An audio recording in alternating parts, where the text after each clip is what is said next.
Hello, and welcome back to the Engine Room podcast. My name is Frederik, and I'm your host. Today, we're again guested by the demand gen master of Sweden, Adam Holmgren. And today, we'll be talking about how to scale demand gen and how to do it for a B2B SaaS company. All right, Adam, welcome to the podcast again. Thank you. Good to be back. Good to have you, man. Today we're going to go into we want to get very tactical and we want to be very in the nitty gritty into the engine room, right? Of how you actually run your demand gen engine for the companies that you do that for. So I think the first thing maybe we would just want to go into is understanding some philosophy behind how do you view demand gen? What do you think is important? All the way through the funnel, right? Creation, capture, conversion, the whole thing. Yeah. I think my view has slightly changed over the years. I was very hardcore demand gen a few years ago when Chris Walker came out on the scene, right? And since then I have, grown up. I have improved. I'm a new man. So I have definitely some new philosophy. I believe, demand gen in general is composed of brand awareness. Obviously you want your brand to be in the minds of your buyers for some reason, your narrative, your product, something like that. And the next part is, of course, the activation part, so actually capturing people that are already looking. So in general, those are the kind of two things I try to do at any company I would start with. And typically to get the small wins in, typically make sure to start with the capture side and make sure to analyze what we're already doing. And it's almost always something that are set up really badly and we can just do something very quickly. It could be that the forms are long as hell, so people are dropping off. It's a very, very small things like that, I think, goes into the capture side. And it's not only putting out campaigns on Google Ads. It's more, how can we make it seamless and easy to create a demo if that's what we want to. And that's where the easiest wins, I think, are when you start at a company. All right. So the philosophy is we have to capture some demand before we need to start creating it, and that ties back to a little bit of the earlier conversation we had with the 95/5 rule, right? Because there are demand in your market, right? Yeah, and if I had free reign, so to say, I wouldn't do this at all, most likely. But you don't have that at any company. You have to prove your worth, especially if you're new, right? I think that's why it's good it's always people looking for your product, and if you can be there when they are, it's a given, right? And if it's efficient, but long term, if you want to do really great marketing and get these maybe more hockey stick results and really compounding results, it's you have to focus your efforts on the other part. And I think one interesting thing when I've analyzed marketing spend in various companies, most companies are very heavily on the capture side, right? Typically 80% of the spend goes to capture, something like that. And maybe in best cases, 20% goes to more the brand awareness side. And in general, I think more of a 60% brand awareness and maybe 40% capture.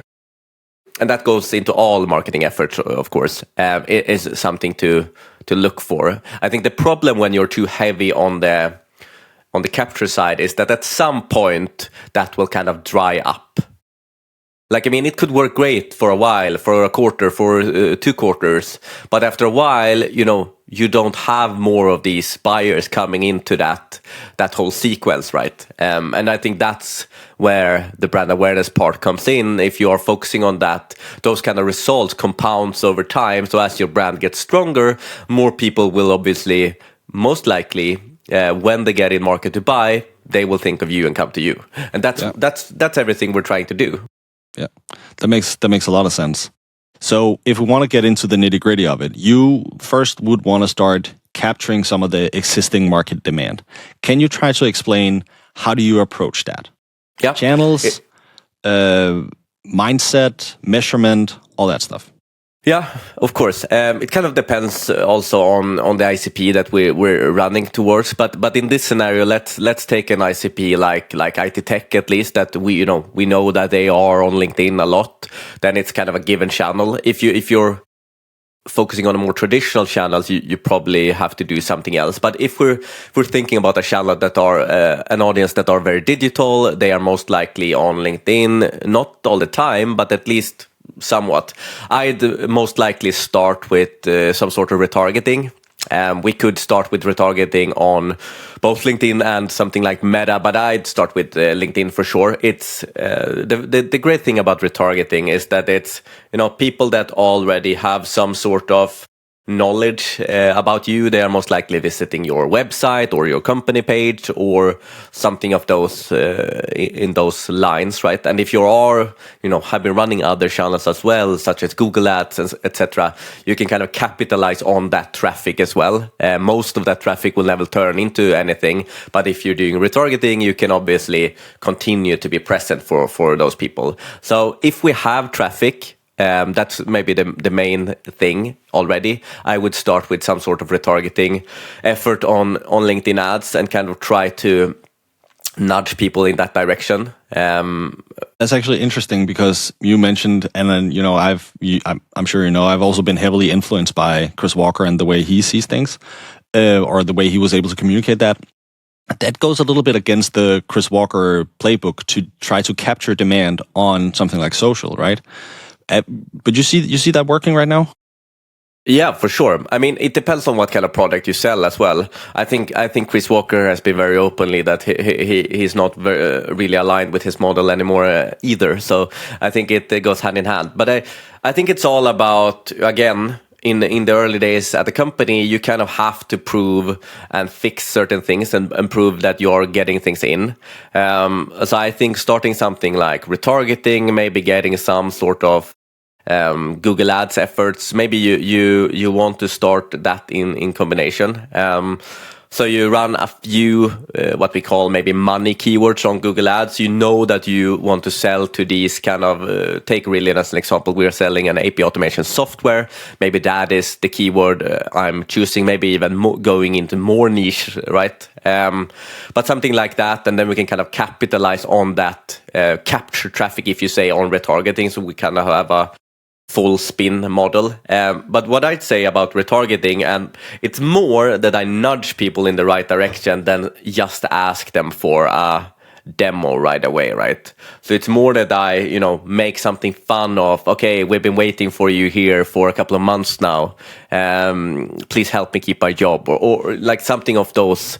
Like, I think people are very respondent to those types of things than just pitching the product with a form, right? So it's more how you do it, I think. And the reason why I would start with capture and kind of analyze that funnel is because there's typically always something broken, something that doesn't work, and it's an easy win. I am obviously much more a proponent for running a brand awareness plays, but I always think it's important also to, if I would start doing something like that at a new company, it would take time to show some sort of result. And I think that's generally a bad thing to do. And then you just have to go every month. Yeah, it will come down the line. But if you have something to show for, you can also start to invest in those things as well. Yeah. I think that's a great point, right? So you prove your worth. You say like, here, well, I am converting this. I am giving you all the inbounds. And now we need to funnel things into the 5%, right? And that's when you start to do the brand awareness thing. Yeah, exactly. Right. And I mean, it's very easy to go at Fibbler as an example. I would always go all in brand because I believe in that.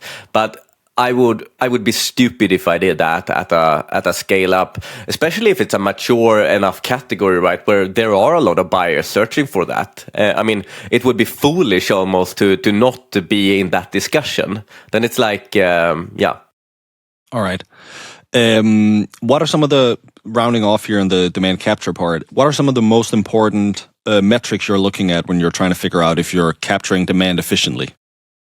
No, but obviously it's a lot. Everything goes back to the website more or less, right? So we want to have kind of a healthy conversion rate on the website, and it goes kind of hand in hand with, okay, the campaigns we are running. Are we saying the same thing on the website, or are we talking a completely different narrative?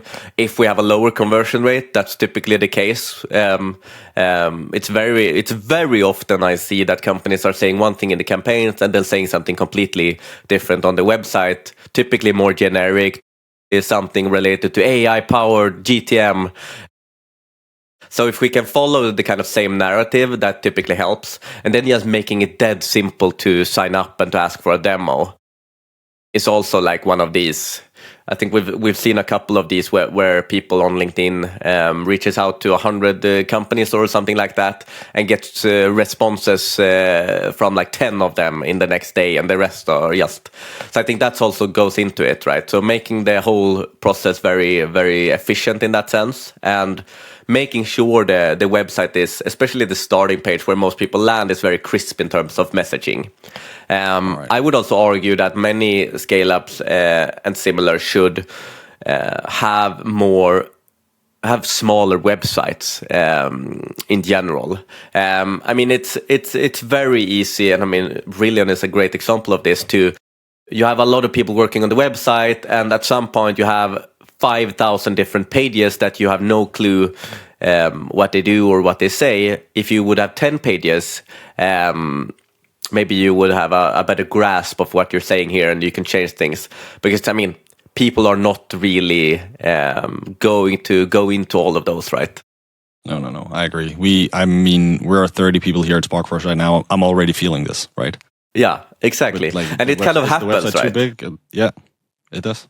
One thing is like, okay, you're focusing on SEO and you're creating a bunch of blog posts. Yeah, that's fine, of course. But it's more, okay, we need use cases. We need product feature pages. We need, all of those things. Okay, but maybe you need one page that explains the product clearly enough. Strongly agree. All right.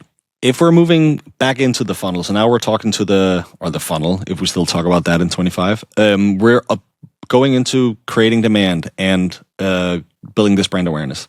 So what are some of the things you're seeing working very well for you right now? No, but I think capitalizing on the people and the knowledge you have inside the company. Like ideally, it's dependent on the company, of course, but you have certain thought leaders within the company, or at least potential thought leaders in the future in the company. I think capitalizing on those are, that's the biggest opportunity out there right now. And then you can use various things like thought leader ads and so on further down the line. But getting at least your founders and maybe some of the executive team that are within the same persona you're selling to, getting them and helping them to become active and kind of sharing value of how we're building the company, building the product, and their day to day, especially if it's similar to the persona you're selling to, growing their network over time, and then at a certain scale, you can also start to include them in thought leader ads and so on. That is underutilized as hell right now, I'd say, and it's really tricky. That's why it's underutilized as well, because it's not like you can't just say to your CEO like you have to start posting and then it will all turn out great and you'll put ads behind it. It doesn't work like that, because they need to have trust within the audience as well, right? They need to connect with people in the ICP and build trust. So not really, probably for a year's time or so, not sell anything, but just provide value. And it's very hard to get a CEO that wants to do that. But I think that if you can find someone like that at your company, that would be extremely, extremely really nice, I think. All right. So obviously there's that point on and then there's thought leader ads and you can do all that stuff. Because the way I see it, that's part of it, right? And people buy from people, and there's this whole movement going on, leader marketing and all that stuff. There's that part. But I think there's also something that has to come from the company, and you need to be talking about your product, and you need to be talking about your narrative. And one way to obviously sell that narrative is through these thought leaders. But the brand also has to be the sender in some way. How do you kind of balance that? No, I think it goes hand in hand. I think the reason why personal people to people work so well is because it's more authentic in that way, and I think it's also quicker to build trust that way. But I agree. I think both of them needs to happen, and I think these thought leaders, if you say, should also include a lot of the, if you have a few distinctive brand assets like that are this is the brand, they should be all over the place whenever they post something, right? Because that's a great way to blend the kind of personal approach with the company. But I mean, I think a combination is the best, especially if you're focusing on something like LinkedIn ads, right? Having these thought leader ads running at all times, and at the same time running very branded and getting your mascots or whatever you have that are distinctive for your brand, getting them into other type of situations. Something I enjoy recently is recreating memes, right? That's my new thing. I've always been. I noticed. Yeah, I've always been quite. I haven't really liked memes that much because they're great for engagement, but it doesn't really say anything about your brand. But if you can tie the two together and kind of get your brand into that, then I've realized they are pretty strong because it's something people notice. It's something they have seen before, but now they will remember it with your kind of touch on it. So that is something I definitely want to try more at Scale Up Brilliant, where I work as well, because I think it's a cool way to grab some extra engagement points. Yeah, and you mentioned mascots here. Is that something? I guess it's something that you're quite bullish on. But is that something you can see working across for all companies? Not necessarily mascots, but I think you have to find something that makes you distinctive and makes people remember you. If it's mascot, or if it's a sound, or if it's a color is harder because most colors already exist. The reason why I think mascots are great is because they're quite easy to make distinctive in that sense, to become your own. I mean, take the Duolingo mascot as an example. Everyone will always remember that. So I think it doesn't really matter what it is, but you have to find something in your brand that doesn't look like anything else. I mean, I think that's the key here. And then you just want to include it again and again and again and again in the type of situations your buyers are either part of, or the problems that they are trying to solve. And I think that's really the key here that we're trying to do with the brand awareness part, like getting your brand into the situations that your buyers are either frustrated with, or like into the problems that they are having. That's my kind of philosophy around brand awareness. That makes a lot of sense, I think. All right, so another point on balancing here. When you are running something like a demand gen motion, and you kind of have to accept that we might not be able to see anything directly, how do you kind of tell that story? So my question is, obviously you're spending some money here, and you probably have a board and a CMO that's kind of asking you, what are we getting in return here? So how do you try and balance that narrative between, we are building brand, but at the same time we're directing, like we're trying to create some pipeline contribution, and how would you kind of, so partly there's the stakeholder management part of that question, I think, and then there's also the, how do you measure report on the demand creation? No, I think that's very important. And I mean, what we've been using a lot is kind of customer journeys, kind of visualizing how we're using Dream Data as an example at Brilliant. So we're obviously putting out, whenever we win a customer, we are going to report on that customer journey and kind of show these touch points along the way. Okay, they saw all of these ads during the entire time, but we actually met them at an event where they kind of and I think that is extremely strong to show an exec team that, okay, this is where they converted, obviously at an event, but over time we've done all of these things as well. So just see that these, and then they maybe, the source maybe eventually became direct or something, right? So to show that all of these things play a part in the kind of customer journeys like that is really the beauty of a tool like Dream Data. Why they are really strong. And it's not to prove credit, right? But it's to explain how the buying journey works these days. And I think that's strong. Yeah, but that's typically the thing you run into, right? So we're buying Dream Data so marketing can grab credit because you gave them whatever 100 impressions in the last 30 days, but it doesn't really prove anything. And that comes back to, again, philosophy as well, right? Do you believe in influence and education and all that stuff? And that's the way you do marketing in B2B. Yeah, and I think if you continue to show these kind of customer journeys to the exec team, right, and the same patterns end up, again and again and again, it's going to be like, okay, but it has to be something here.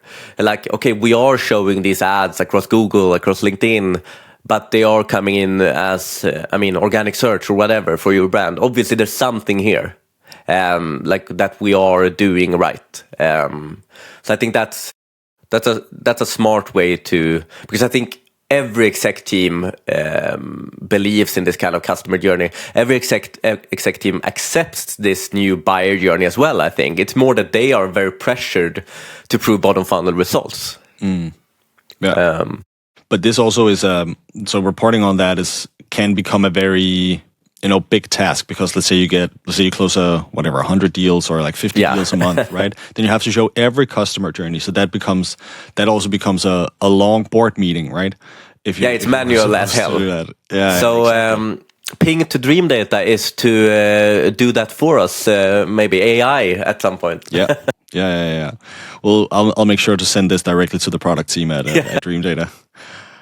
But if you're not just looking at the the customer journeys, which I think is a great idea, by the way, and it's like the qualitative way of measuring marketing, and that just can't be overlooked, right?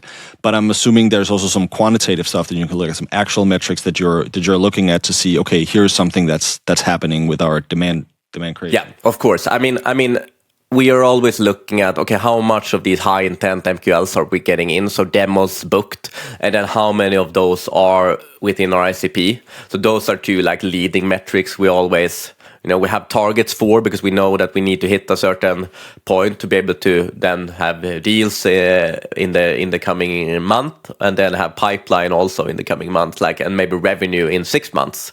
I think at Rillion, as an example, we have a sales cycle of about 6 to maybe 10 months or something like that. So then we know that those leading metrics, if they are not there 6 months before, it most likely won't happen, right? So we are definitely looking at that, and I think we have started to look at the percentage of ICP a lot more. That has become much more important, because if we're getting in demos that are not within the ICP, they will most likely be way less efficient down the funnel. Same thing from our website, actually, looking at, okay, we have all of this traffic, it increases month over month, but how much is actually coming from our ICP, right? That's what matters. So starting much more to obsess over the ICP, because now I think we, early on, when Frida, my CMO, started at Rillion, they ran all of these ICP research projects, and now we have a very firm ICP, but then we need to make sure that is the people we are, obviously getting in. So I think obsessing a lot over the percentage of ICP, both on website and in terms of the demos, that is the biggest leading metric, I'd say. Yeah. And then it's obviously like deals. The value of those are, of course, critical. We have a few different products that we sell. So one product in specifically is giving a lot more average value, right? So ideally, we want a high percentage of that. Yeah. All right. Right. So what I'm hearing you saying is that demand gen and demand creation, it has to be something that's tied to the pipeline. Otherwise, it's just fluff, I guess. But exactly. We're coming up on time here, and there's something that I'm dying to ask you, which can turn into a hot take, and I hope it will. But so you land an investment round, and now you're trying to put money into marketing, and what you're trying to achieve is like repeatable inbound, repeatable, scalable inbound. Is that a myth, or is that something that can actually happen? No, I think it's a myth, 100%. I think it's all about the product market fit in that scenario. Like if you're launching a product with the right timing, say Lovable, it's a great example. You're launching something like Lovable. They have done a great job on the marketing side as well, but they would grow as hell also without that. So I think it's like I've said this a couple of times before. It's like when a marketeer posts on LinkedIn about a huge success they had at a company, is it because they did great marketing, or is it because the product was in such good timing in the market? Maybe a combination, hopefully, right? But I think we underestimate the product market fit. Same thing for you as an agency sometimes, right? Sometimes there's no possibility to market this. Like it maybe marginally get better, but it's not this hockey stick growth that happens. That only happens if you're crushing the timing with the product and have a great fit. Yeah, that was what you saw with Refine Labs, right? They really landed in a growth at all cost era, and people were acknowledging that maybe, you know, the predictable revenue, the buyer behavior was changing a little bit, right? So they managed to capitalize on that. All right, because, you know, I agree with you. I think obviously there's some systems that you can set in place, but this whole thing of like, we can reverse engineer and then we can do that. There's so many macro factors that just goes into it. And like, you might see that, okay, so we're increasing our spend, we're penetrating the market more, and now we're getting to a point where we see more inbounds come in, and then something happens and then it drops off a cliff. That has nothing to do with your marketing. No, right. And often the marketing team will get cut anyway, right? Because, but it's unfair. Yeah. All right, Adam. Thank you so much for taking the time to share your thoughts on LinkedIn demand gen. It's been very insightful. Where can people go and find you? And we need a little bit of a plug for Fibbler as well, I think. Yeah, but I'm very active on LinkedIn, I'd say, these days. So Adam Holmgren on LinkedIn. I try to post every weekday about something very transparently, if it goes well or if it's not. And then obviously Fibbler is something we created, I think 15 months ago now, to make it a bit easier to analyze your results from LinkedIn ads, to kind of tie those ads data directly to the CRM in a way that LinkedIn doesn't do natively. So as we've been talking about now, to kind of show trends to your exec team, more or less. Yeah. Wonderful, Adam. Thank you so much for your time. Thank you.